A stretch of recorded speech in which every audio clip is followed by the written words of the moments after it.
So I like to start off with some statistics from Global Data Insights, which is a worldwide data collection and analysis website. In 2024, the United States saw about 3 million deaths. However, of those 3 million deaths, only 20,000 bodies were donated to medical or scientific research. I'm sure you're wondering, why is she talking about donating bodies to science? Well, it's because the numbers I brought forward show that we need more donations. Whether you donate your body, your organs, or your tissue, that single donation could advance medical or scientific research and education. Donations simply allow for crucial training. Arizona itself has a research and training center run by body donations at the University of Arizona named the World Body Program. And I have filled out a body donation form for my body to be used more specifically in forensic research rather than medical research. I do this because the research that can be done can benefit the living through those donated bodies, providing real-world data on body decomposition timelines that aid in identification of the body. However, others may hesitate due to being unaware of what may be done to their body after donation, or simply not knowing that donation is both beneficial and crucial to the living. And with this speech, I hope to take away the sense of discomfort some may have. So we all know that body, organ, and tissue donation are scary concepts that come with questions like, what happens to me after death? Or will my family get my body back? This depends on whether you would like to donate your organs and tissue or your whole body, along with whether you'd like your body to be used for medical or scientific research. Organ and or tissue donation, this is what is called whole body donation, vary in protocol.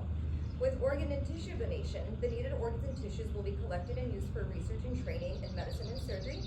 After studies are completed, the remains are returned to the family, allowing traditional funeral arrangements with the whole body to follow. With whole body donations, the same starting steps follow. However, the remains will not be returned whole, but will be cremated due to the need to maintain the integrity of the body for ongoing study. Some programs offer portions of cremains to be returned to families, others offer to scatter cremains in a designated area or bury them in a cemetery.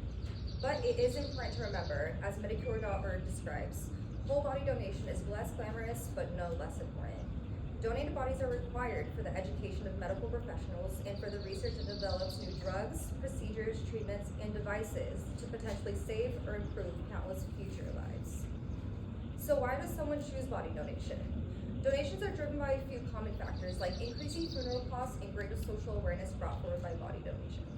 To briefly cover funeral costs, I found statistics published by the National Funeral Directors Association covering average costs and increases over the years.